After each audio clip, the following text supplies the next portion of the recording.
El día de hoy estaremos escudriñando, si Dios lo permite, el libro de Oseas, dando continuidad al capítulo número 8, versículo 1 a versículo 7.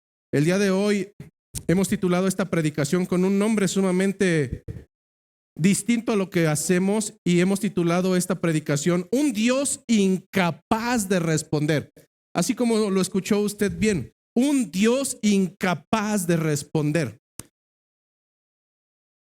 Veamos lo que el Señor tiene para nosotros a través de su palabra y dice el libro de Oseas capítulo 8 versículo 1. Pon a tu boca trompeta. Como águila viene contra la casa de Jehová, porque traspasaron mi pacto y se rebelaron contra mi ley. A mí clamará Israel, Dios mío, te hemos conocido. Israel desechó el bien, enemigo lo perseguirá. Ellos establecieron reyes, pero no escogidos por mí. Constituyeron príncipes, mas yo no los supe. De su plata y de su oro hicieron ídolos para sí, para ellos mismos destruidos. Tu becerro, oh Samaria, te hizo alejarte. Se encendió mi enojo contra ellos hasta que no pudieron alcanzar purificación. Porque de Israel es también y artífice lo hizo, no es de Dios. Por lo que será desechado en pedazos el becerro de Samaria. Porque sembraron viento y torbellino segarán. No tendrán mies, ni su espiga hará harina, y si la hiciere, extraños la comerán. Esta es palabra de nuestro Señor. El día de hoy creo que es muy válida una breve, muy breve recapitulación, porque probablemente para los que hoy es su primera ocasión o para los que por algún motivo han estado fuera, el no comprender tal vez el texto del día de hoy pudiera ser un texto aislado, pero a manera de consideración y comprender un poco la parte contextual de este texto, nosotros recordamos que el libro de Oseas comienza desde el capítulo número 1 con una situación sumamente sui generis, es decir, fuera de lo normal. Y es que usualmente y mayormente con las doctrinas actuales en las cuales ser cristiano es sinónimo de que nada te va a pasar, de que todo irá bien, de que todas las cosas serán abundancia y tanta barbaridad antibíblica, muy probablemente la manera en cómo comienza Oseas en el capítulo número 1 sea algo totalmente extraño y probablemente no lo comprenderíamos. Si nosotros recordamos el capítulo número 1, versículo 2, Dios le da una orden a un hombre, a un profeta, a un escogido por él mismo, llamado Oseas, y le da una ordenanza totalmente fuera de lugar. Ve, tómate a una mujer fornicaria. Ve y tómate a una esposa, a una mujer por esposa, pero esta mujer va a ser una prostituta. ¡Wow! ¡Qué ordenanza tan extraña! Una mujer fornicaria, pero además que tiene hijos de fornicación, y Dios inmediatamente le da una razón totalmente clara que puede ser no comprensible para nosotros. Porque la tierra fornica apartándose de Jehová.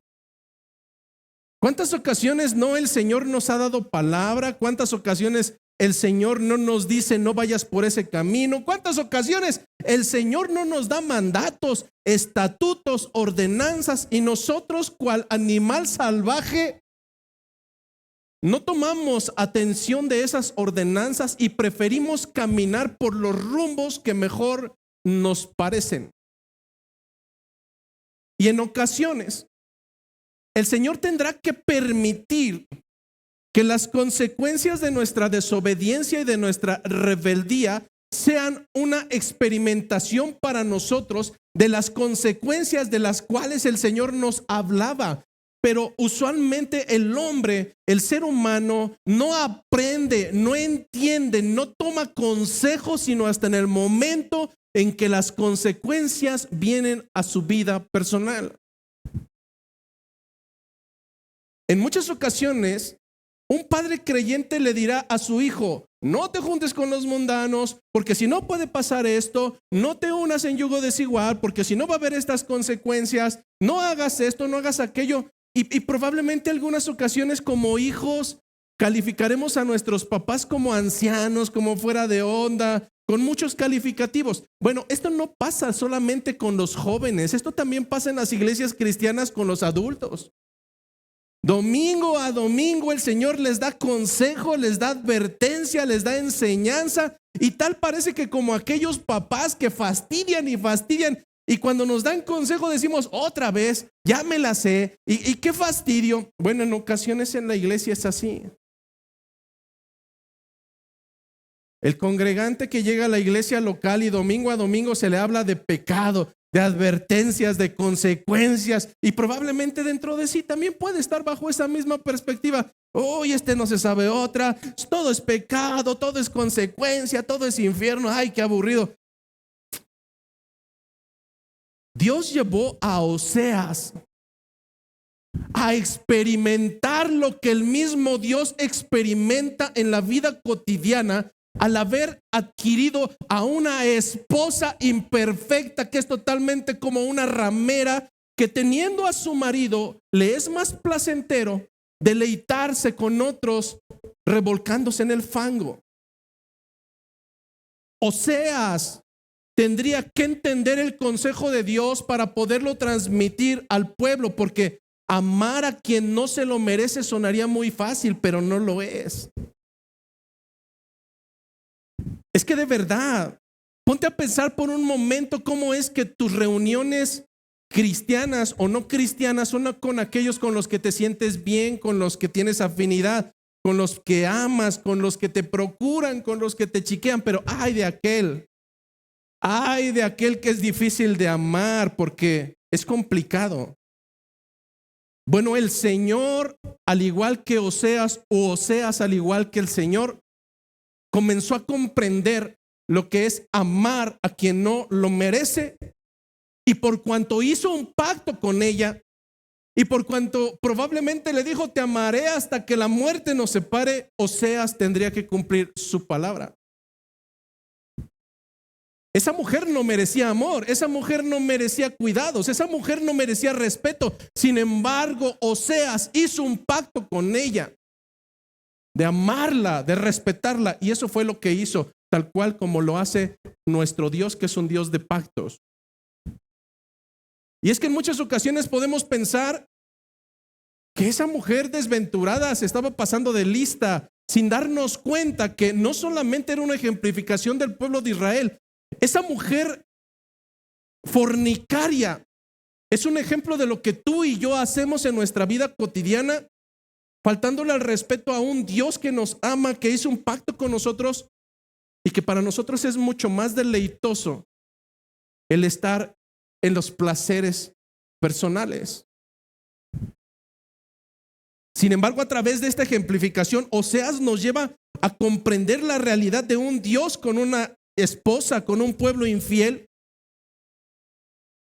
una infidelidad que tarde que temprano traerá consecuencias. La infidelidad tarde que temprano traerá consecuencias. Un infiel, tanto espiritual como carnal, no puede salirse con la suya. Tarde que temprano traerá consecuencias, y en el caso espiritual, por parte del Señor, habrá sí o sí una reprensión y una disciplina si acaso eres hijo, y si no la recibes, probablemente siempre fuiste bastardo. No eras parte de la casa, aunque lo pensaste así. Algo muy curioso a través de Oseas, porque a mí me ha sucedido, es que digo: ¿y ahora qué voy a predicar? ¿Y ahora cómo lo voy a decir? Si capítulo tras capítulo es reprensión, si capítulo tras capítulo es advertencia, si capítulo tras capítulo es no hagas, deja de hacer, devuélvete en arrepentimiento genuino. Y en algún momento podemos perdernos, y mientras la gran mayoría probablemente solamente nos centramos en el castigo y en la disciplina, creo que algo hermoso que tal vez no hemos identificado es que deberíamos de sorprendernos con la paciencia de Dios. Solamente alguien que tiene paciencia, cada que eres infiel te dará una reprensión. Solamente quien tiene misericordia o tendencia de hacer lo bueno por quien no lo merece es quien estará sobre ti todo el tiempo advirtiéndote, recordándote, instándote, exhortándote. Solamente un Dios que es fiel puede insistir de manera tan persistente por alguien que no vale la pena, por alguien como tú, por alguien como yo. Si nosotros fuésemos Dios, hablando hipotéticamente y antibíblicamente, si nosotros fuésemos Dios, ¿cuántas advertencias le hubieras dado a alguien como tú? Si nosotros fuésemos Dios, hipotéticamente hablando, ¿cuánta paciencia tendrías con alguien como tú? Si nosotros fuésemos Dios, hipotéticamente hablando, ¿cuánta misericordia tendrías por alguien como tú que de continuo toma el consejo y lo pisotea como si fuera una basura? ¿Te das cuenta que realmente de lo que estamos hablando no es de reprensión? Estamos hablando de amor, estamos hablando de misericordia, estamos hablando de paciencia, estamos hablando de la tendencia de hacer lo bueno por quien no lo merece. En este sentido, no estamos hablando del pueblo de Israel, estamos hablando de la iglesia actual. A través del último capítulo, Oseas comienza a dar claridad, porque es usual que cuando hablamos de los pecadores, que cuando hablamos de los idólatras, cuando hablamos de los antibíblicos, que cuando hablamos de una iglesia infiel, usualmente tú la vas a ver en todos lados, menos aquí. Sí, en aquellas iglesias donde hacen esto y esto y esto. No, sí, aquellos que practican. No, el Señor te está hablando a ti. El Señor te está hablando a ti. Y es por eso que a lo largo del capítulo número 7, Oseas comienza a manera de un espejo a dar características, por si las habías olvidado, de cuál es tu verdadera naturaleza. No, tú no eres bueno, no, tú no eres merecible, no, tú no eres digno.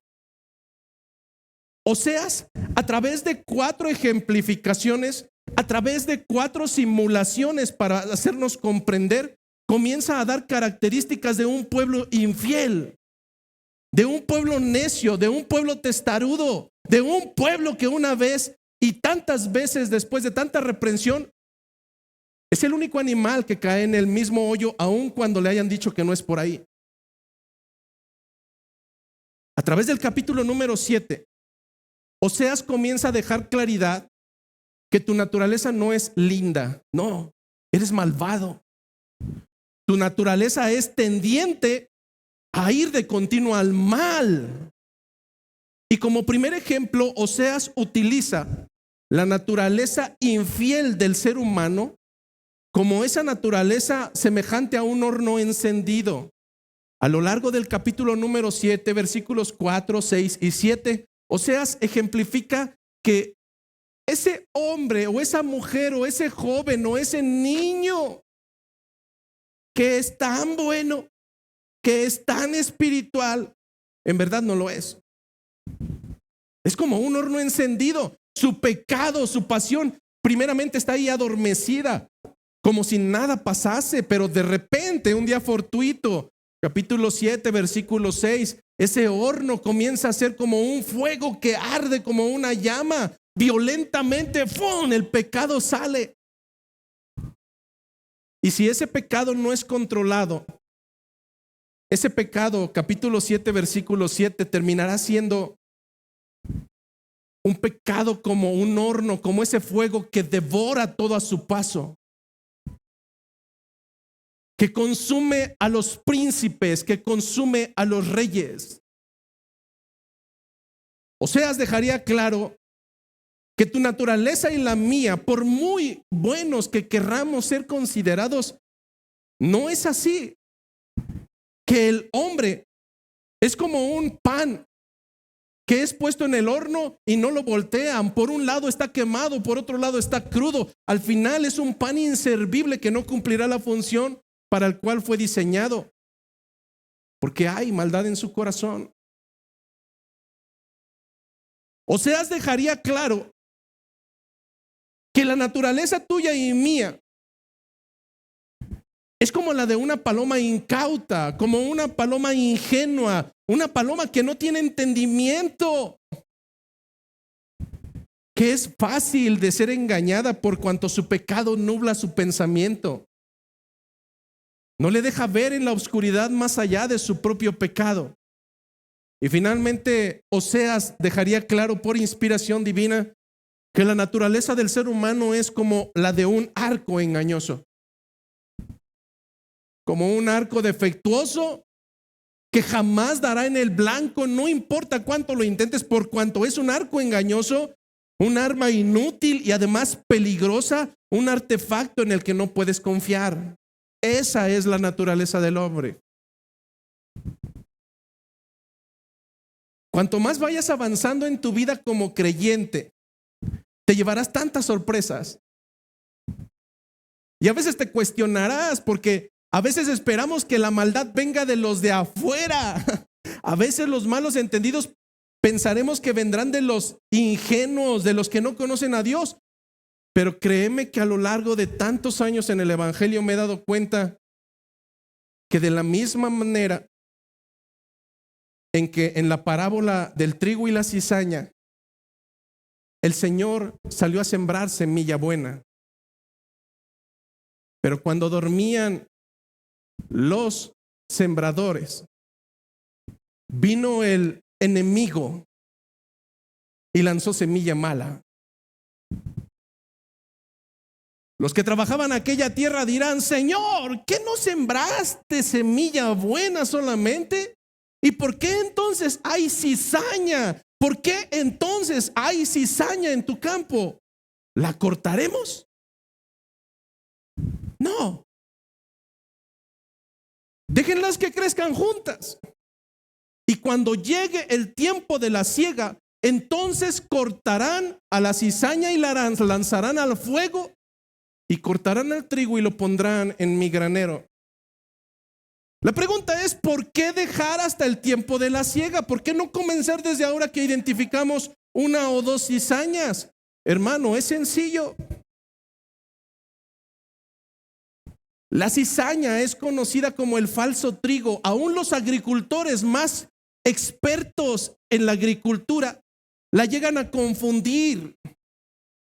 El falso trigo crece al lado del trigo. Es regada con la misma agua que es regado el trigo. Crece con él. Parecen iguales, parecen idénticas, pero no es sino hasta el tiempo en que cada una da su fruto que te darás cuenta en verdad quién es trigo y quién es cizaña. Por sus frutos los vas a conocer.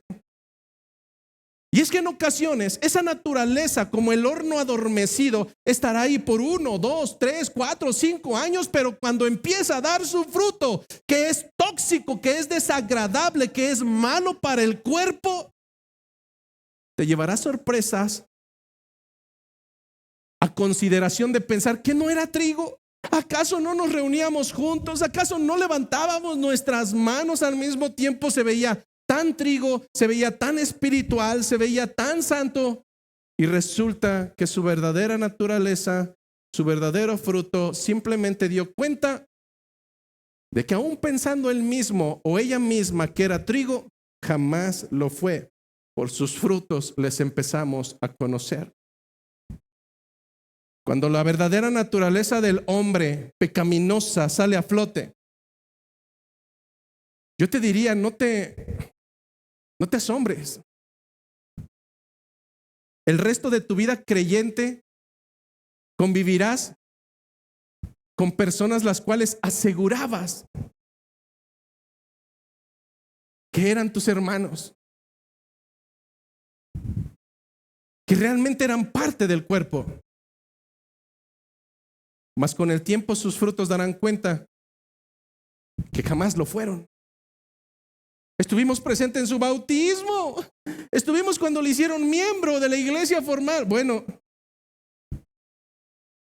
es que los hijos de Satanás tienes que entender que actúan como su padre. Satanás es padre de mentira. Y lleva haciendo eso tantos años, tantos siglos, tantas décadas, que ahora es un experto. A tal grado de vestirse de siervo de luz y confundir a la humanidad. ¿Acaso sus hijos harán lo contrario? No. Tarde que temprano, su verdadera naturaleza saldrá a flote y serán faltos de confianza, como lo es ese arco que es engañoso. ¿Por qué la verdadera naturaleza del hombre sale a flote? Hay una sencilla razón. La verdadera naturaleza malévola y su tendencia de ir de continuo al mal solamente tiene un resultado, y esta tiene que ver con alejarse y no tener comunión con el hecho de suplantar el lugar de Dios con cualquier otra cosa.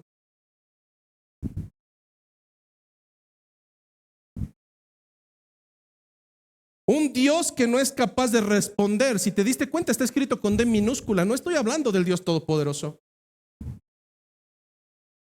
El Dios Todopoderoso con D mayúscula, el que todo lo puede, el que todo lo ve, es un Dios santo, es un Dios eterno, es un Dios omnipotente, es omnisciente, amoroso, inmutable, omnipresente, imparcial, soberano, misericordioso.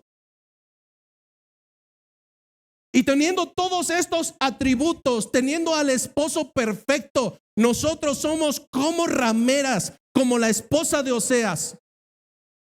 Teniendo un Dios perfecto, insistimos suplantar su lugar por un Dios con D minúscula, por dioses incapaces de oír, incapaces de hablar, incapaces de respondernos. El Salmo 135, versículo 16 nos da cuenta de cómo son esos ídolos. Tienen boca y no hablan. Tienen ojos y no ven. Tienen orejas y no oyen. Tampoco hay aliento en sus bocas. Pero ¿sabes qué es lo más complicado y lo más nefasto? Es que el Salmo 135 culmina diciendo que semejantes son a ellos los que los hacen y todos los que en ellos confían. Son ciegos, son mudos, son incapaces espiritualmente hablando. Lo primero que puede venir a tu mente es: wow, qué bueno que yo ya salí de la idolatría. Gracias a Dios que yo ya quemé mis figuritas que tenía en casa. Qué bueno que yo ya no adoro esas figurillas a las cuales yo adoraba anteriormente. Bueno, déjame traerte a tu realidad. Muy probablemente no hayas construido una figura de barro. Y muy probablemente no estás adorando una estatuilla de madera. Probablemente has ido incluso más allá. Y has creado un usurpador, un Dios con D minúscula, que ha ocupado el lugar de Dios y el cual es tu sustento hoy en día, y es tu fortaleza, y es tu motor, y es el motivo por el cual todos los días haces lo que haces. En ocasiones ese ídolo se llamará trabajo. En ocasiones ese ídolo se llamarán horas extras. En ocasiones ese ídolo se llamará tu esposa. En ocasiones ese ídolo se llamarán tus hijos. En ocasiones ese ídolo llamará dinero. En ocasiones ese ídolo cobrará diferentes formas. Y por cuanto ocupa el primer lugar en tu vida y el centro de tu adoración, has caído en idolatría. Has caído en el hecho nefasto de suplantar el lugar de Dios y poner en su lugar una creación, mas no al Creador. Aún delante de tantas transgresiones, aún delante de tantas rebeliones de tu parte y de mi parte, el Señor sigue siendo misericordioso. El Señor sigue siendo paciente. Y en el caso de Israel no fue la excepción. ¿Has llevado la cuenta de cuántas ocasiones le ha dado advertencia hasta el capítulo número 7? Ha sido 1, 2, 3, 4, 5, 6. Bueno, una vez más comienza el capítulo número 8 dando una advertencia diciendo Dios por medio de Oseas al pueblo de Israel: pon a tu boca trompeta, pon a tu boca trompeta.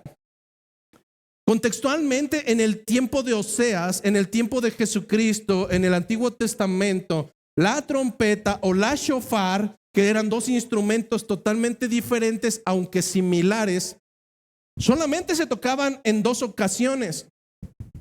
O se tocaba como adoración o se tocaba como advertencia. Lo que está diciendo Dios a través de Oseas es: abre tu boca como si lo fuera una trompeta, adviérteles de manera fuerte, adviérteles hasta el momento en que tu garganta no descanse.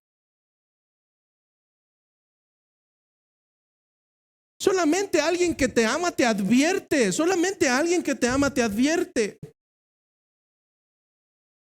Hoy en día incluso la disciplina bíblica, el consejo pastoral viene no porque yo te deteste, viene porque implícitamente hay un amor hacia tu alma. Lo mismo está haciendo Dios a través de Oseas. Adviérteles, adviérteles. ¿Cuál era la advertencia?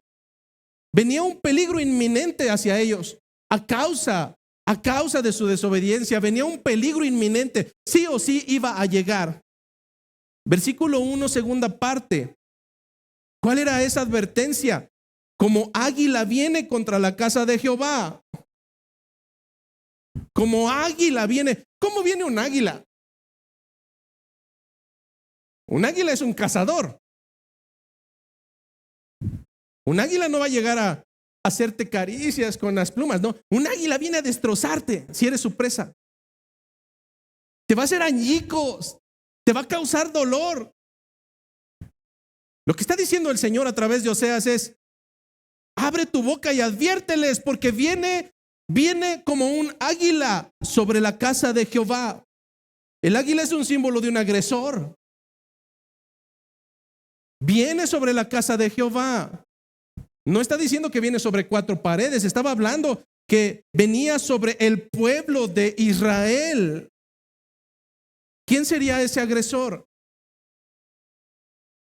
En Segunda de Reyes, capítulo número 15, Segunda de Reyes, capítulo número 15, versículo 27 a 29. Segunda de Reyes 15, 27 al 29. Años más tarde tendríamos la respuesta. ¿Qué fue lo que sucedió con esa advertencia? Esa advertencia era una profecía. Era algo que iba a venir y más tarde llegaría. Y Segunda de Reyes 15, 27 al 29 nos dice de qué se trató. Dice Segunda de Reyes 15, 27. En el año 52 de Azarías, es decir, del rey de Judá. ¿Qué sucedió en el reino del norte? Recordemos que estaba dividido en 2.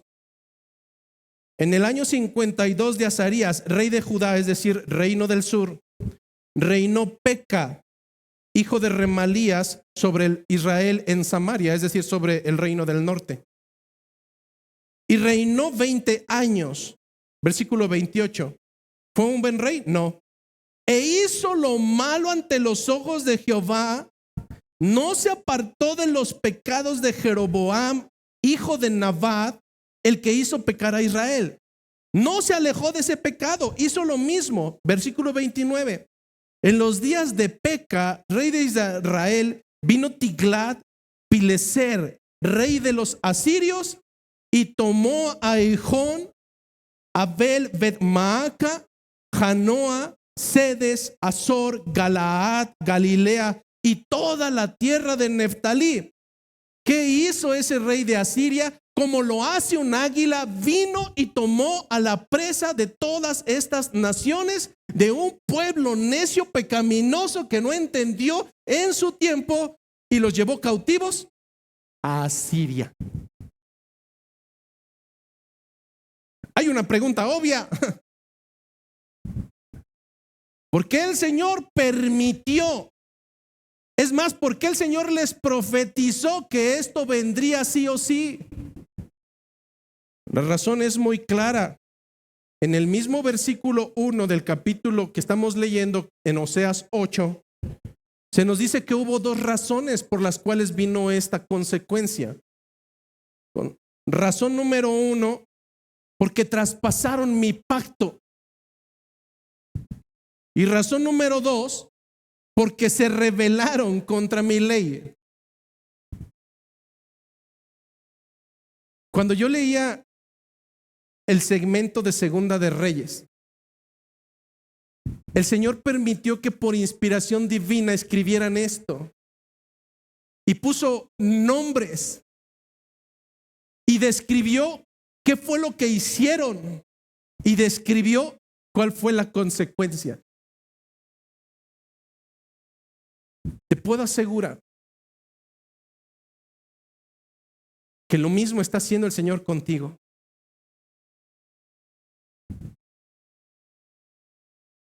Denise, hija de Amalia, en este momento está haciendo. El Señor está escribiendo. Israel, esposo de Cristina, escribiendo.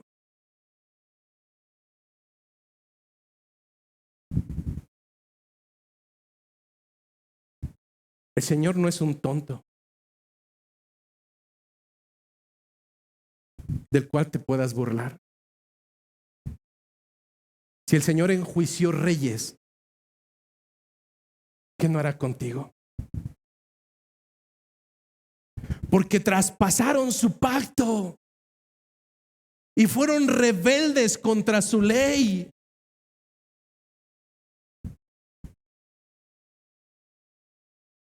¿Cuál fue el pacto? ¿Qué pacto había hecho Dios con ellos? El pacto de escogerlos de entre todas las naciones. Habiendo tantas naciones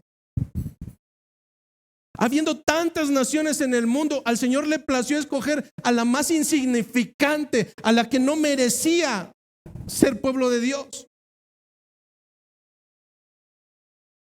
El Señor lo tomó y su pacto fue: yo seré su Dios. ¡Qué hermoso! ¡Qué hermoso! Es decir, el Señor de entre todos escogió solamente a una nación pequeña, insignificante, y le dijo: yo seré su Dios. Pero esto traería un compromiso. En el libro de Levítico, capítulo 18, Levítico capítulo número 18, versículo 1 al 5, encontraremos este pacto reiterado una vez más. Y es que mientras lo encuentras, puedes pensar que Dios es Dios de todos. No. Eso es una equivocación de verdad. Que Dios tiene cuidado de todos. No es así. Bueno, es que Dios tiene cuidado de las aves, tiene cuidado de los cerdos, pero no tiene un cuidado especial de los suyos. ¿Cuál fue ese pacto, hermanos? Levítico 18, 1 al 5. Habló Jehová a Moisés diciendo: habla a los hijos de Israel y diles: yo soy Jehová vuestro Dios. Wow, hermano. Que el mismo Dios haya expresado estas palabras. Diles que yo soy Jehová su Dios. No el de los asirios, no el de los medas, no el de los elamitas, no, yo soy vuestro Dios. Pero esto no viene de una manera simplista. el Señor comenzó a dar órdenes: por cuanto ustedes son mi Dios, y ese será mi pacto, y lo voy a cumplir por cuanto yo me estoy comprometiendo a ser su Dios. Versículo 3: ustedes no harán cosa como lo hacen en la tierra de Egipto. No harán como lo hacen en Egipto, en la cual morasteis, en la cual vivisteis. Ni haréis como hacen en la tierra de Canaán, a la cual yo os conduzco. Ni andaréis en sus estatutos. No te amoldarás a ellos. Bueno, si el Señor les dijo que no harían como harían los demás, ¿cuál fue el pacto? Yo seré su Dios y ustedes serán mi pueblo, y por tanto, versículo 4, mis ordenanzas pondréis por obra y mis estatutos guardaréis andando en ellos. Yo, Jehová, vuestro Dios. Por tanto, guardaréis mis estatutos y mis ordenanzas, los cuales, haciendo el hombre, vivirá en ellos, y firma ese pacto diciendo: yo, Jehová. La pregunta es: ¿qué hizo el pueblo de Israel?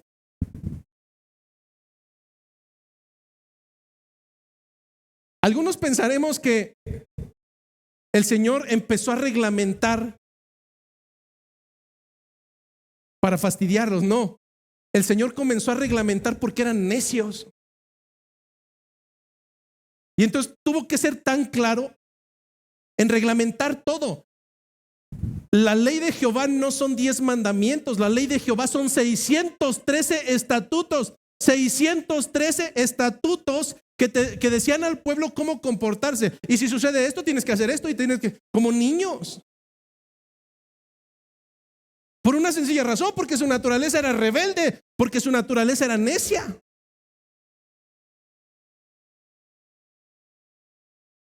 Sin embargo, dentro de la ley de Dios siempre hay un mandamiento que es el más importante. No quiere decir que los demás no lo sean, pero mientras en otro pensamiento nos enseñaban: estos son los 10 mandamientos. Mandamiento número 1: amarás a Dios sobre todas las cosas. Ese no es el primer mandamiento de la ley mosaica. La ley mosaica en Éxodo 23 nos dice que el primer mandamiento es: no tendrás dioses, con D minúscula. No tendrás dioses, no tendrás dioses, no tendrás dioses ajenos delante de mí. No tendrás dioses. No ocuparás mi lugar con cualquier otra cosa. No usurparás mi lugar. No me pondrás en segundo o tercer lugar. No, yo soy tu Dios. Yo soy tu Dios, y por tanto, fuerte y celoso, te estoy ordenando: no tendrás dioses ajenos delante de mí. ¿Qué hizo el pueblo de Israel? Al pueblo de Israel le valió un pepino, y lo primero que hizo fue suplantar el lugar de Dios con cuanta cosa se le atravesó en el camino, con un becerro, con un muñeco, con estatuillas. Nuevamente, tal vez por tu mente esté pasando: sí, esos necios de Israel. Bueno, el mandamiento y la situación no cambió. El mandamiento no cambió, la historia tampoco.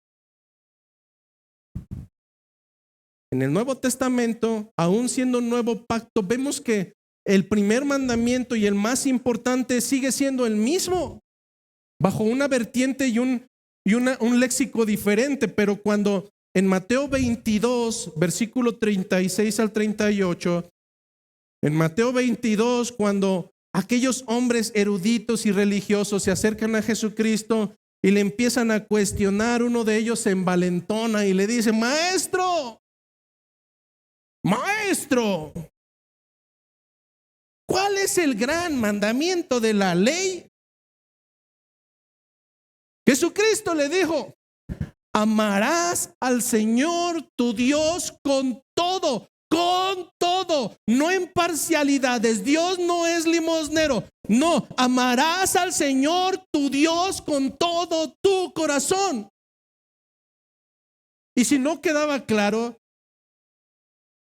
no solamente con todo tu corazón, con toda tu alma, con toda tu mente. Este es el primer y grande mandamiento. No lo dijo cualquier hombre, lo dijo Jesucristo. ¿Cuál es el primero y más grande mandamiento? El primero que deberíamos de sujetarnos. Amar, amar, porque es un mandato, porque no es natural. ¿Por qué tiene que ordenarme? Porque naturalmente mi tendencia no es amar a Dios, mi naturaleza es a detestarlo y a poner cualquier otra cosa en el lugar que a Él le corresponde. La ordenanza, el mandamiento, lo que está imponiendo el Señor es: amarás al Señor tu Dios con todo tu corazón.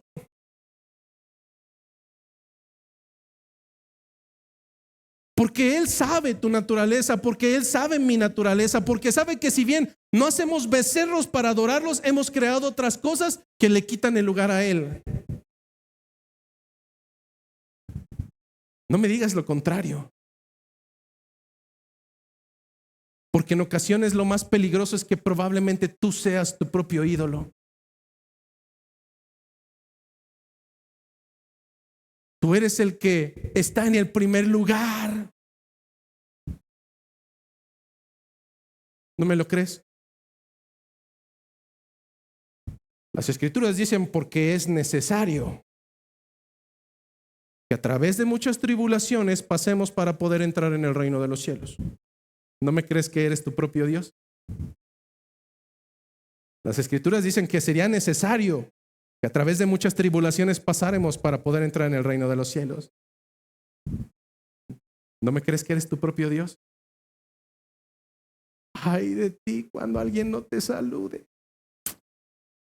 ¿Qué le pasa? Yo ya me voy de esta iglesia porque aquí no hay amor. Uy, de aquel que no se haya atrevido o que se haya atrevido a no invitarte a una comida porque ya te ofendiste, porque ¿qué le pasa? Porque tú eres el Dios de esta iglesia, idólatra. ¿No me crees que eres tu propio Dios y que has usurpado el lugar que no te corresponde?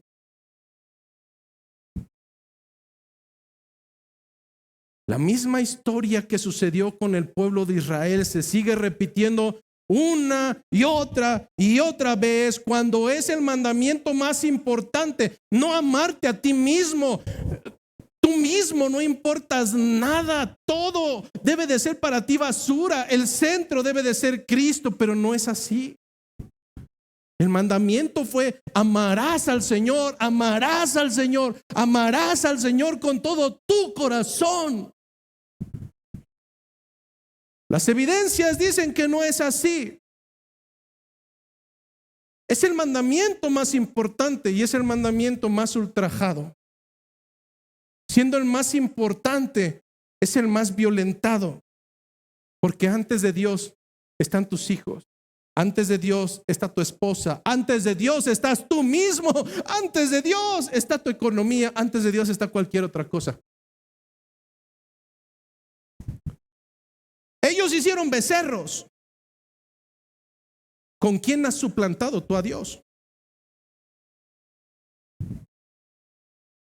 Israel fue llevado preso a causa de haber transgredido el pacto de Dios. Como águila más años llegaría a Siria y los llevaría cautivos como consecuencia de su rebeldía. Y hoy en día, aun cuando no se estila la invasión, ni mucho menos la esclavitud física, tal vez pudieras pensar que no vas a tener el mismo destino. Nuevamente te traigo a tu realidad. Tu libertad, tu libre albedrío, el que tú haces lo que tú quieres, usualmente se moverá dentro de algo que conocemos como una libertad falsa. Pon un ejemplo de tus compañeros tal vez de trabajo. ¿Acaso no el fin de semana se fueron a donde ellos quisieron, hicieron lo que ellos quisieron, consumieron todo lo que quisieron porque ellos son libres? No, la verdad es que son esclavos. Dentro de su libertad, ellos actuaron con libertinaje. Ellos no son libres, ellos son esclavos. Ellos son como esas aves que están en un zoológico y que tienen cientos y cientos de metros cuadrados de espacio libre, cuando en realidad si llegan hasta el otro extremo se darán cuenta que hay una reja. Tienen libertad dentro de ese espacio de esclavitud. Un hombre en su propia naturaleza podrá decir que es libre, pero en verdad no lo es. Está esclavo. Todos sus actos y todas sus acciones están enclaustradas dentro de algo que se llama pecado y no proviene de Dios. Yo voy a donde quiero. ¿Dónde está la libertad? ¿Dónde está el libre albedrío? No, hermano. La libertad se convierte en libertinaje. El libertinaje hace al hombre esclavo del pecado, y dentro de esa esclavitud es altamente probable que el hombre termine sí o sí clamando por misericordia. Dentro de su libertad. ¿Qué sucederá cuando ese hombre libre ya no pueda dominar las consecuencias de su libertad?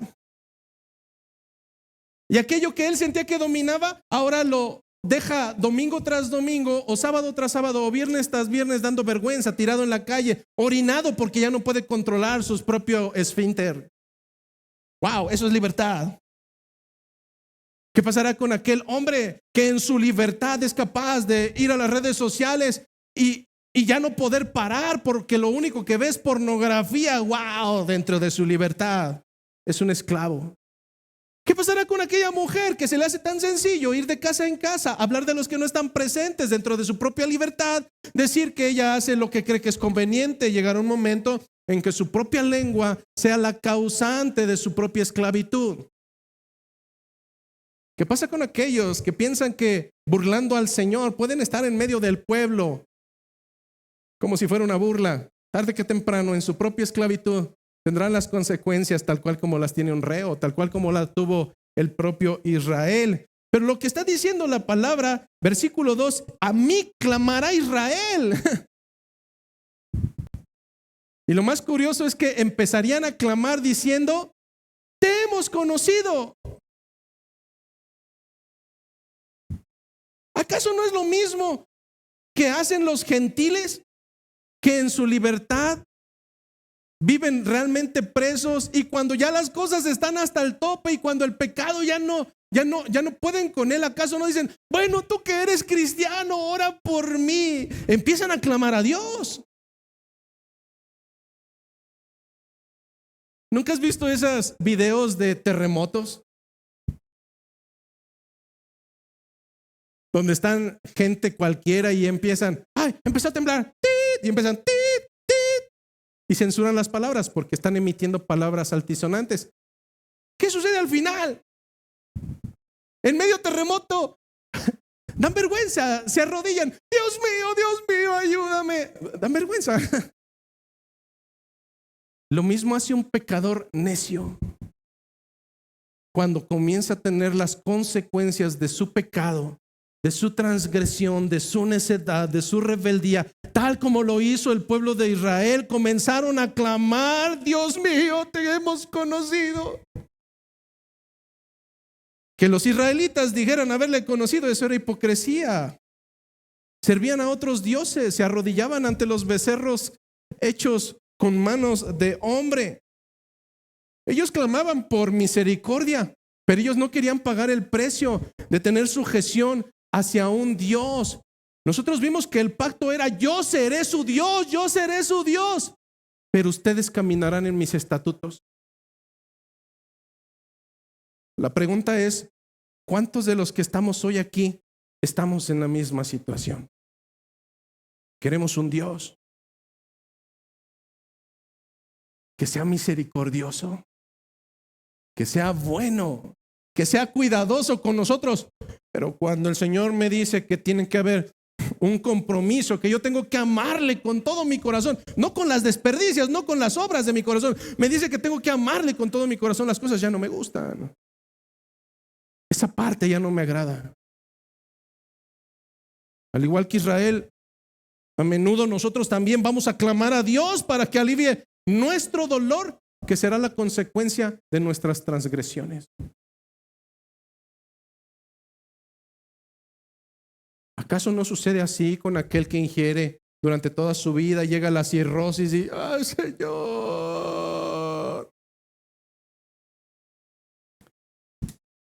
Pero lo mismo va a pasar con el desobediente, con el testarudo, con el chismoso, con el blasfemo, con el idólatra, con el que se echa con varones, con el que practica hechicería, bla, bla, bla, bla, bla, bla, bla.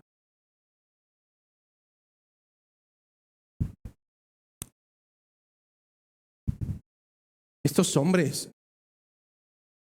llegaron a tal grado de suplantar el lugar de Dios. Para comprender qué fue lo que sucedió, vamos al libro de Primera de Reyes, capítulo 12.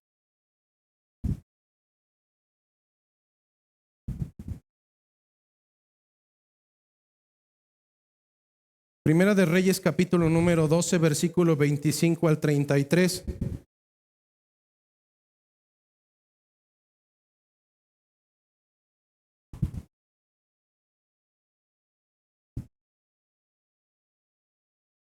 Primera de Reyes 12, 25 dice: entonces reedificó Jeroboam a Siquem en el monte de Efraín y habitó en ella, y saliendo de ahí reedificó a Penuel.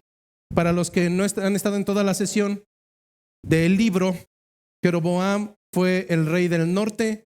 Una vez que se dividió Israel en dos, en el reino del norte y en el reino del sur, Jeroboam entonces reedificó, es decir, comenzó a construir a Siquem en el monte de Efraín y habitó en ella, y saliendo de allí reedificó a Penuel. Y dijo ese rey llamado Jeroboam, el reino del norte, en su corazón: ahora se volverá el reino a la casa de David. Es decir, seguramente en cualquier momento la nación se va a regresar al sur, a donde está Judá, a la casa de David. Versículo 27.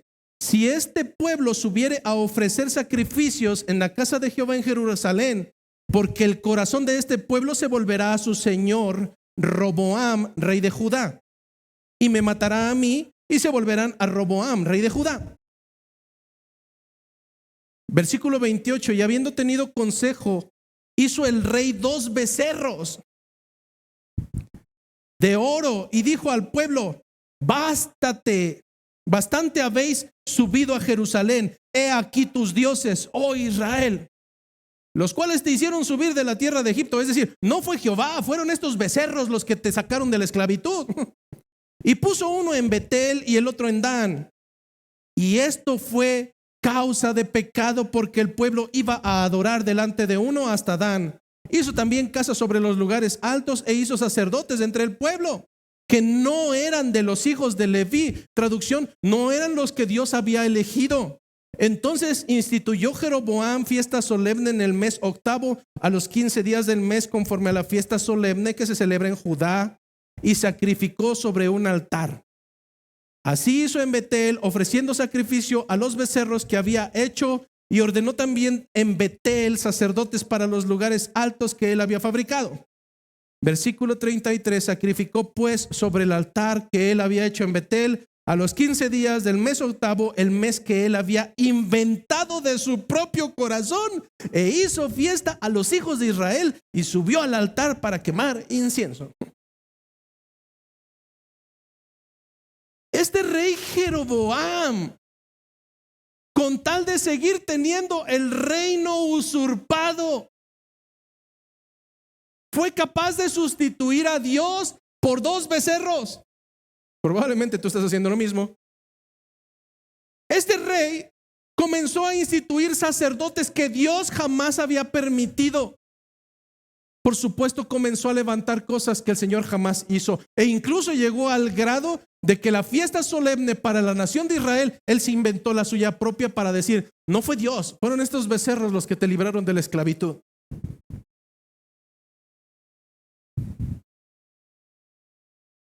¿Quién sustenta tu vida? ¿Acaso son tus ídolos? ¿Quién sustenta tu familia? ¿Acaso son tus ídolos? ¿Quién te preserva? ¿Acaso son tus ídolos? No, esos dioses son incapaces de responder. En el caso de Israel, continúa narrando, versículo 3 del texto base: Israel desechó el bien, por tanto enemigo lo perseguirá, porque ellos establecieron reyes, pero no fueron escogidos por mí. Constituyeron príncipes, mas yo no los supe. De su plata y de su oro hicieron ídolos para sí, para ser ellos mismos destruidos. Versículo 6: porque de Israel es también y artífice lo hizo. No es Dios, por lo que será deshecho en pedazos el becerro de Samaria. Muchas ocasiones podemos confundir, pensando que si algo sucedió en mi vida es porque Dios lo planificó así. Y no es verdad. A veces yo puedo decir, bueno, está esa botella ahí, está esa botella de alcohol ahí, y si está ahí es porque Dios así lo está permitiendo. Es más, me voy a acercar y si Dios permite que llegue a ella, es porque Dios lo permitió. ¡Wow! Le voy a gritar a mi esposa, y si Dios lo permite es porque Él es Dios y Él es soberano. Hermanos, de verdad, es una total aberración. A veces enarbolamos porque todas las autoridades por Dios han sido impuestas. Sí, Señor, todas las autoridades conforme a la palabra de Dios en el contexto sobre el cual se está hablando fueron instituidas por Dios. Pero eso no quiere decir que cuando el hombre hace las cosas contrarias a las ordenanzas de Dios sea Dios quien la valide. Dios permite, Dios no valida. Pero la tendencia maligna del hombre lo llevará a justificar su propio pecado diciendo es que Dios lo permitió. Si bien hoy no hay un Israel presente, tenemos al pueblo escogido. Cantábamos el día de hoy que ciertamente el Señor le plació traer gente de todo pueblo, de toda lengua, de toda nación. Somos el pueblo de Dios, no somos una ramera, somos el pueblo de Dios, nación santa, pueblo escogido. No era la primera ocasión que Israel lo hacía. No habían pasado ni siquiera unos cuantos días de que el Señor los había libertado de Egipto y ellos ya iban renegando en el camino. Ay, ojalá y mejor regresáramos a Egipto, allá teníamos carne, allá teníamos comida. ¿Te suena? Oh, en mi iglesia anterior hacíamos esto, en mi iglesia anterior hacíamos esto. Pues regrésate a tu iglesia anterior. Si el Señor te sacó de Egipto, no añores Egipto. Ellos añoraban aquello que no era agradable delante del Señor. No hagas tú lo mismo. El Señor demanda santidad. No habían pasado ni siquiera unos cuantos días, habían renegado, habían puesto en entredicho la salvación del Señor. Y no solamente eso, llegando al monte del Sinaí en Éxodo 32 para recibir la ley de Dios, Moisés sube delante de la presencia del Señor y el pueblo abajo comenzó a decir, viendo que Moisés se tardaba en descender, se acercaron al hermano de Moisés, a Aarón, y le dijeron, levántate, haznos dioses que vayan delante de nosotros. Dice el Éxodo 32 que Aarón no se resistió. Aarón dijo, bueno, échenme sus aretes, tráiganme todo lo que es de oro. El pueblo hizo un becerro de fundición y entonces él les dijo, estos son sus dioses que los sacaron de la tierra de Egipto, y le adoraron y le ofrecieron sacrificios. La ira de Dios se encendió en aquel monte y el Señor quería aniquilar a ese pueblo llamándolo pueblo necio de dura cerviz. ¿Qué hizo Moisés? Moisés le dijo, no, Señor, no los fulmines. Tu palabra no se han entredicho, los acabas de sacar de Egipto. ¿Qué dirán los egipcios? ¿Los sacó para destrozarlos? Deja que yo baje. Moisés bajó. Fue tanto su coraje y su ira. Y esto lo comprenderás cuando alguien te defraude en la iglesia. Moisés tomó esas tablas que estaban diseñadas por Dios con oro y las azotó y las quebró. Y tomó el becerro que habían hecho y lo quemó en el fuego y lo molió hasta reducirlo a polvo.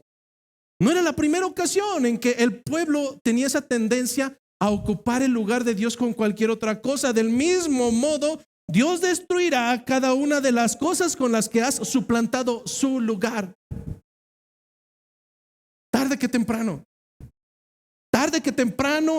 todos aquellos ídolos, todas aquellas cosas creadas que tú, nadie más, que tú has puesto en el lugar de Dios, tarde que temprano serán reducidas a polvo.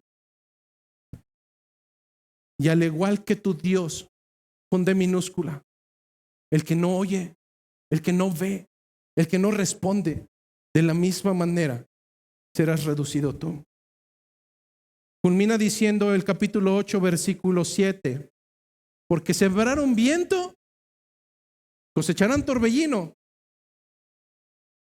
No tendrán mies, es decir, no tendrán producto de la vid, ni su espiga hará harina. Y si la llegare a hacer y si la hiciere, los extraños la comerán. Esto no es otra cosa más que el dicho mundano que dice: lo que tú siembras, eso vas a cosechar. Si tú sigues insistiendo en sembrar rebelión, si tú sigues insistiendo en sembrar desobediencia en tu vida, si tú sigues insistiendo en sembrar todo aquello que no es correcto delante de Dios, no es cuestión de magia. Eso mismo vas a cosechar. Después de 43 años, gracias a la misericordia de Dios, después de casi 44 en diciembre, si Dios lo permite,